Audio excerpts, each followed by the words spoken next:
You've also been hearing about the probiotics a lot lately. It's a good type of bacteria that can help you with digestion, also can boost your immune system. And Internist and Nutrition Specialist Dr. Melina Jampolis is back with us, and we're talking about this and the importance of it, what exactly it is.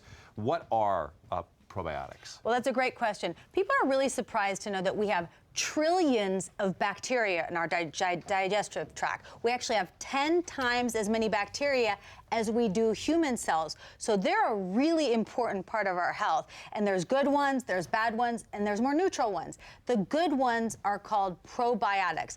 And they're really essential not only for digestive health, but also 70% of your immune system is in your gut. So they're very important for the proper functioning of your immune system too. And our modern lifestyle with poor diets and stress and a lot of antibiotic use, unfortunately, really negatively affects the bacteria. So I commonly recommend a probiotic supplement to my patients to help them restore that healthy balance of good bacteria. Well, let's talk about the benefits of probiotics and then exactly how they work in our system. Sure.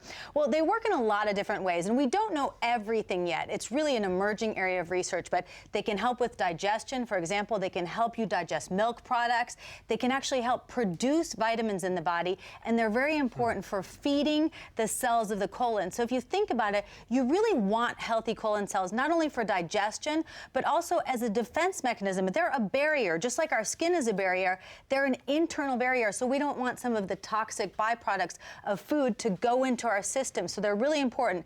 And then when it comes to diseases, they can help with antibiotic-associated diarrhea. They can help with irritable bowel, with vaginal problems. They can help. And they can also help with things, there's some research on eczema and even decreasing the incidence of colds and obesity. There's some emerging research showing that the balance of good to bad bacteria in our digestive tract can actually influence your weight too. So it's, you know, a whole new exciting area. Well, why can't we, because your body really heals itself.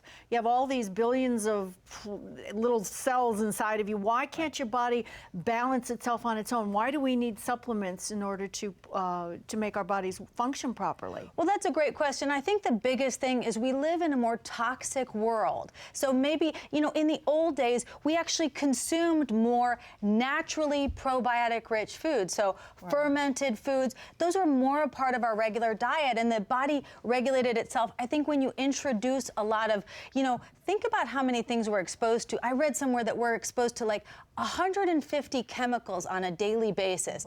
That with a poor diet, and we're using a lot more. I know my son was on antibiotics half a dozen times last year for ear infections. Every time, you know, I actually give him probiotics every single time right afterwards to make sure that I'm immediately restoring that natural balance. We hear about that. My youngest loves yogurt. Yeah. So is he getting enough with that? That's a great question, and that's a really important thing that we need to clarify is that, first of all, regular yogurt, if it says live and active cultures, it does have some probiotics. But the reality is to get a clinically relevant dose, something that's actually going to do your body good, you would need to eat dozens of containers of yogurt a day, which is probably a little bit more than most of us can eat. So that's where a high-quality supplement, in addition to bringing in the fermented foods and things like that, can really be beneficial. What are fermented foods, and why are they so good for us? Well, because they're a source of naturally occurring. So they're fermented with these bacteria. So the bacteria are kind of feeding themselves. So things like kimchi and tempeh and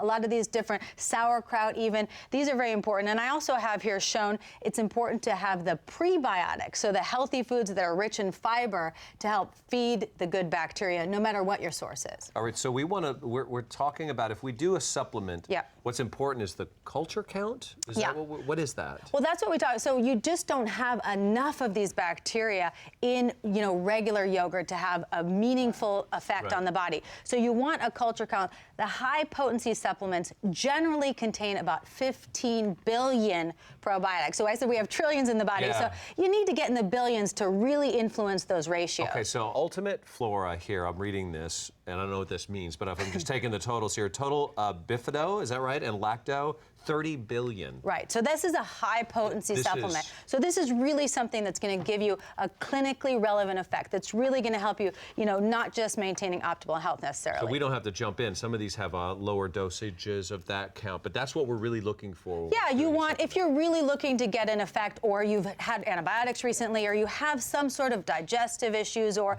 immune issues, you really may want to go with a higher potency supplement like this. Are there multiple strains of bacteria? Yeah, there are. And that's the really interesting part that many people don't realize is each strain actually has a unique function. It's not just like a vitamin where, oh, vitamins do everything. A does something, C does something. It's the same with strains. So you really have to understand what you're taking it for. And again, for most people, because you're not going to do the science like I do, having a broad that has multiple strains. So this product, again, I think has quite a few strains on it. This would be something that would have, you could cover all your bases essentially so that you really get the right strain for the right symptom or that you're having in your body. It talks about a delayed release. What does that that important? mean? That is important. It is because the stomach acid can destroy a lot of these. Now, some of them get through, but stomach acid can destroy a significant amount of them. So you want as many to make it down to the lower parts of your intestines where they're actually doing the work. So having something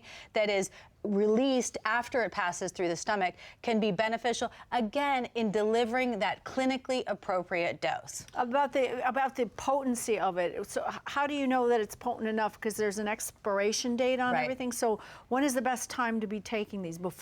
Obviously before it expires, right? Yeah, what you really want to understand is you want it to be potent through the end of the date. Not just, I don't want to know how many live cells were made when they bottled it. I want to know that I'm getting all those live healthy probiotics at the end, close to the date. So, things like packaging or heat or time can decrease the live count. So you really want to know what the live count is by the expiration date to really, again, the point is if you're going to take a supplement, you want it to do its job. You want the most effective possible. So these are just the things that we look for in, giving you the best possible product to keep you healthy. Well, Healthy gut, healthy person, everything. healthy Well, I will everything. tell you, Your gut Those really tacos were good, but I could Yeah, I use know. them. I'm just like burping them up. A It's little like, bit of wow. something. More information know. on Dr. Melina, you can go to drmelina.com.